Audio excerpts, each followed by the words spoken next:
શિયાળામાં ગાજર, મૂળા અને મરચાંનું અથાણું તો બધાના ઘરમાં બને છે, રાઈટ? તો ચાલો હું કેવી રીતે બનાવું છું એ તમને બતાવું. સૌથી પહેલાં થોડું તેલ ગરમ કર્યું છે, એને ઠંડુ થવા દઈશું. ત્યાર પછી હવે મસાલો તૈયાર કરીએ. મસાલામાં ધાણા, જીરું, વરિયાળી, મરી, રાઈ મેથીના કૂરિયા બધું લગભગ સરખા પ્રમાણમાં લઈ 2 મિનિટ માટે એને રોસ્ટ કરીએ છીએ.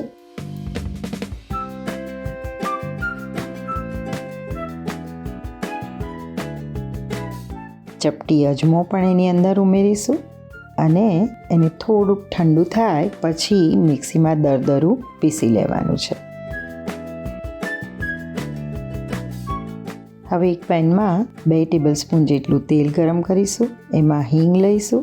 2 ગાજર છોલી અને કાપેલા છે, સ્લીટ્સ કરેલા એ ઉમેરીશું. 1 મૂળો લીધો છે, એને પણ એ જ રીતે તૈયાર કર્યો છે. ત્યાર પછી 50 ગ્રામ જેટલા મરચાં લીધા છે, એને સ્લીટ્સ કરી લીધી છે. આદુ અને હળદર જે આથેલા છે સ્લીટ્સ એ ઉમેર્યા છે.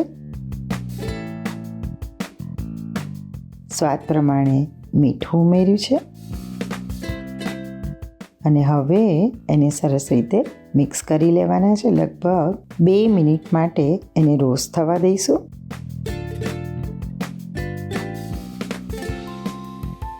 અને ત્યાર પછી જે મસાલો તૈયાર કર્યો હતો એ 2 ટેબલસ્પૂન જેટલો એડ કરીશું.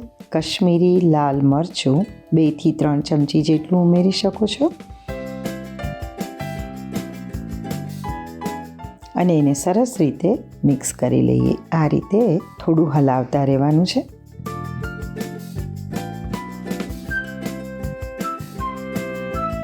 હવે ગરમ કરી અને ઠંડુ કરેલું તેલ એની અંદર આ રીતે ઉમેરી દઈશું.